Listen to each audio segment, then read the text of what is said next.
and that reports that teenage girls from low-income families where food was often scarce are 153% more likely to purge. You know, gymming, shredding, bodybuilding and things. I think it would be quite difficult to spot signs of eating disorders in men. One article said it really well, that black women are expected to live up to 2 contrasting beauty standards, and this can lead to a contentious relationship between food, body image and weight. Up to a quarter or even up to a third of eating disorder sufferers are male.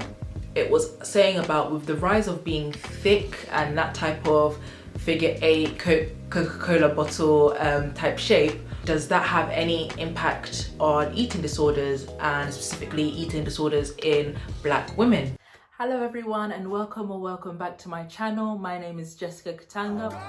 Woke up feeling like I just might run for president, even if there ain't no precedent, switching up the message.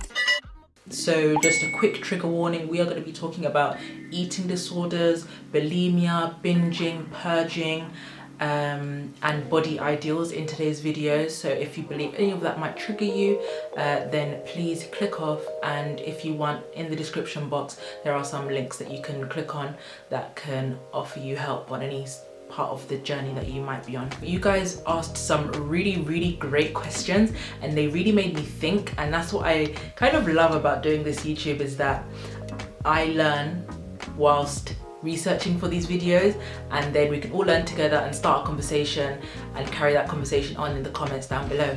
The first question was, what are the common eating disorders? So I would say the most common ones are anorexia nervosa, binge eating disorder, bulimia, and the avoidant restrictive food intake disorder, and other specified food and eating disorder. In terms of the definitions of each of these, I'm going to be talking from the DSM-5. Now the DSM-5 is a manual, it's a psychiatric manual with all the different mental health diagnoses in there. So we'll start with anorexia. So anorexia is the limited intake of food and a intense fear of gaining weight. Binge eating is eating a very large amount of food in a short space of time to the point where you feel uncomfortably full, or you feel like you're not in control of how much food you are eating. Sometimes that causes you to eat by yourself because you're embarrassed about how much you're eating. If this is then followed by purging, i.e. using laxatives or vomiting or excessive exercise, then that is called bulimia. And then avoidant restrictive food intake disorder is one that not many of us know about, when someone doesn't eat enough food because they don't enjoy the sensations of the food and they don't really get pleasure from eating.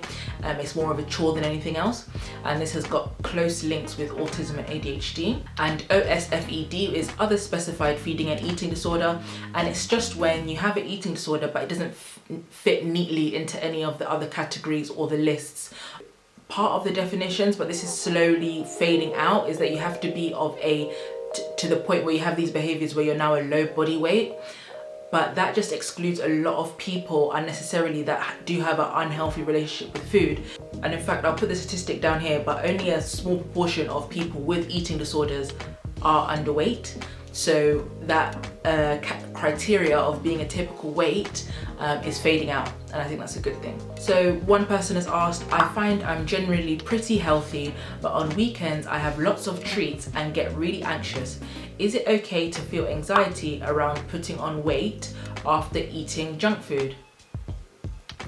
So I would say it's completely normal and good to try and be healthy and try to have a balanced diet. And what I mean by that is that you are really listening to your body and thinking, okay, when I have these types of food, how do I feel afterwards? When I have these types of food, how does my body feel afterwards? Does it feel active or does it feel blur? And you obviously want to, part of self-care is eating the right foods for you. But when it gets to the point that you are getting very anxious or you feel extreme guilt after eating junk food, I would say that could show maybe a little bit of a strained relationship with food, and I would ask you to think, what type of foods do you find that you feel guilty afterwards for? Why do you feel guilty about them? How long have you felt guilty about eating these types of food? And how long do you plan on feeling guilty about these types of food? We can often be quite mean to ourselves when thinking about what we eat. So I think a good way to put it is, if your friend just ate the same thing, how would you approach them? And that can give you a bit of a clue as to whether you're putting a bit of undue pressure on yourself when it comes to eating. Okay, so one person has asked a question in 2 parts, so I'll start with the first part. How to spot it in your friends / warning signs. So there is this useful poster, I think I'll put it up here. It's about, have they started only just talking about food? Has their behavior started changing? Do they have a very distorted image of their body weight? Do they often seem tired all the time or inattentive? This is a sign that they're restricting their calories. Do they disappear to the toilet after every meal, or have they started exercising a lot more?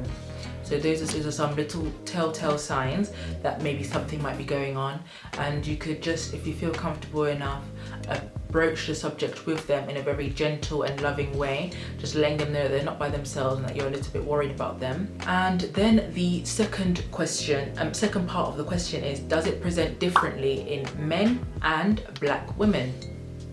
So this is a great question, and I think it ties in with the fact that the media portray a very specific picture of what eating disorders look like or who is affected by eating disorders. But as we said, every race, gender, class, etc. can be affected by disordered eating.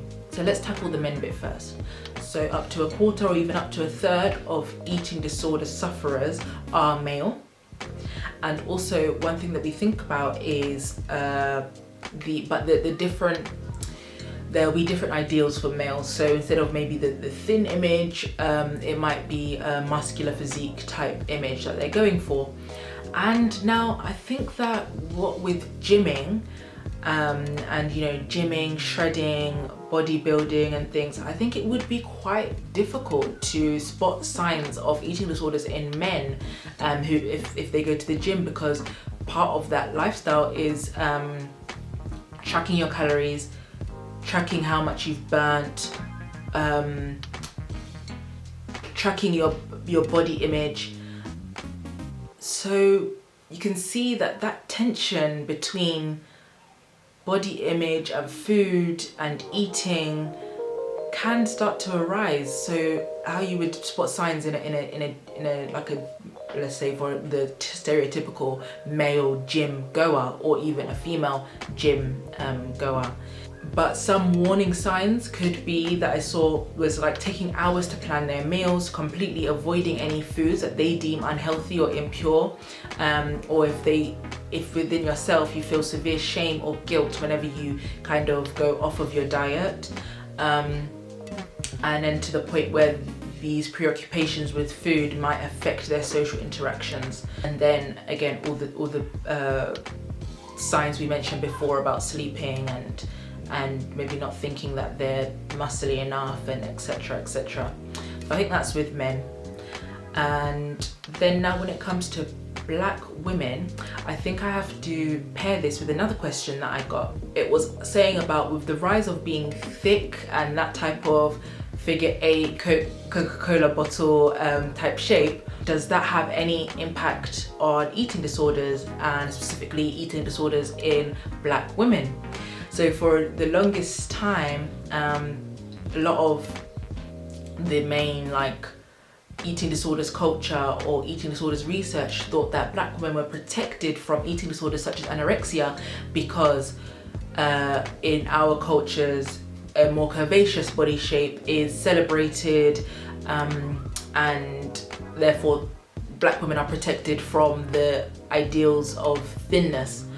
And to be honest, I thought this for a long time as well, but this is not true. One article said it really well, that black women are expected to live up to 2 contrasting beauty standards, and this can lead to a contentious relationship between food, body image and weight. And I just thought that blew my mind, because I was just like, that is so true. And I know that's something that I think about a lot at the same time, is that, oh, I want to, you want to be a bit curvier but in the right places, or you want to be thin but in the right places, and it's really hard.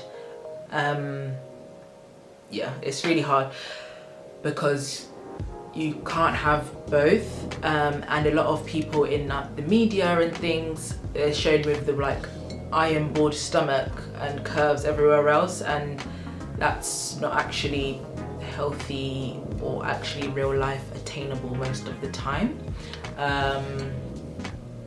So the statistics in terms of black women and eating disorders: black girls are 50% more likely than white girls to engage in bulimic behavior. And recurrent binge eating is more common among black women than among white women. And I looked up how anorexia shows up differently in black women, and I honestly couldn't find that much stuff. There wasn't a lot of data on it, which shows how Eurocentric the eating disorders research has been, and how there's still a lot to do in psychiatry to make it more culturally competent.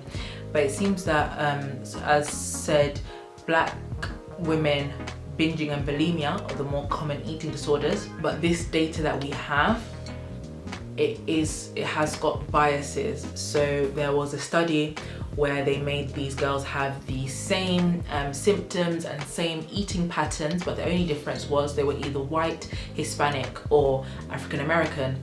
And in the white and Hispanic populations, the doctors recognized 44 and 48% of the time the doctors recognized the eating disorder, but in the black women it was only 14%.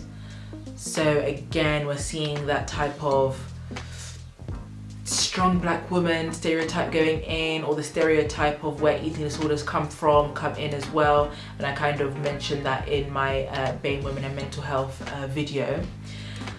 So black women are most definitely getting underdiagnosed. And secondly, as mentioned before, you needed to have a certain, in the criteria of these eating disorders, there's a certain BMI that you have to have.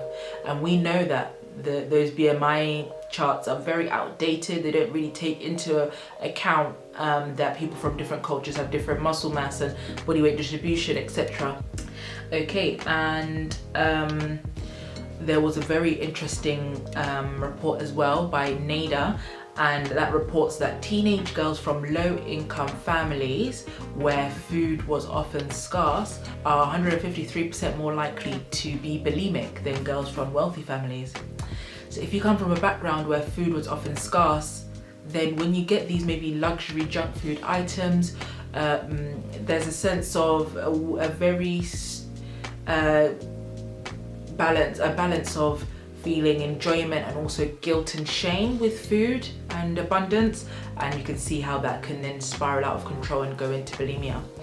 And one thing to remember is that eating disorders are not only about body image, they are an anxiety disorder attached to food. And I think that if we think about that, then that will help us reframe how we think about eating disorders. A person with anorexia said, "I didn't know how to deal with stress, but I did know how to deal with my appearance." So you see that link of anxiety or lack of control you can now extend that to your food, because that's one thing that you can control, or that lack of control can extend into your food, and then you can't control how much you're intaking. The last question is tracking calories ever healthy? I am going to say no. I don't think that tracking calories can ever be healthy, and I had to think about this one, I had to research this one. It's very much only one aspect of food, and to center your how you eat, which is such an integral part of your day-to-day, around just one aspect of the food's numbers, it's not the greatest way to approach food, and it can cause a lot of harm in the long run. So it means that you're just looking at the energy that it provides, but you're not actually looking at the nutrition of it, what nutrients it provides, just the energy, calories. Calories is literally just a way to measure energy. But you need to another way to measure that energy is how do you feel afterwards? Can you be active. So if you're restricting your calories to a certain amount but then you're feeling tired afterwards, are you doing your body good? And you know, it also depends like what type of calories are you putting into your food. Basically, calories is too small of a thing to focus on, and it's not the best thing to focus on, and it can really cause harmful behaviors. So I would say you should probably steer away from it, and just try to find foods that are balanced, and that nourish you, and you're getting all your different minerals and vitamins.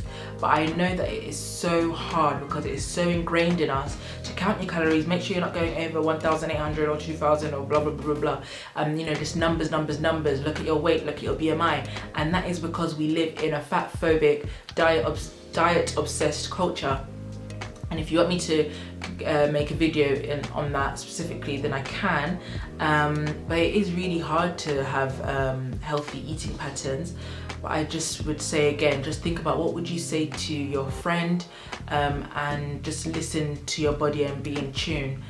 That is not going to send you off the rails. That is going to protect you and make sure that you're actually feeding what your body deserves and needs. So yes, those are all the questions.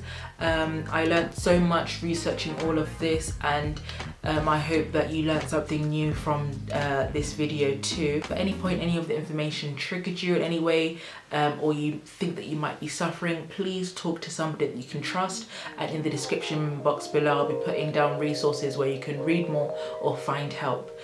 You're not alone, and you are valid, and your relationship with food is valid, and it should be something that we can all enjoy. Yes, make sure that if you like this video, comment down below anything that you agree with or you disagree with, or anything that you learned new. Make sure that you subscribe if you haven't already. I'm trying to get to 1K by the end of the summer. Yeah, follow me on Instagram because that's where I put all of my Q&As, so you can answer, you can ask questions in the future. So thank you so much. I shall see you in the next one. Bye.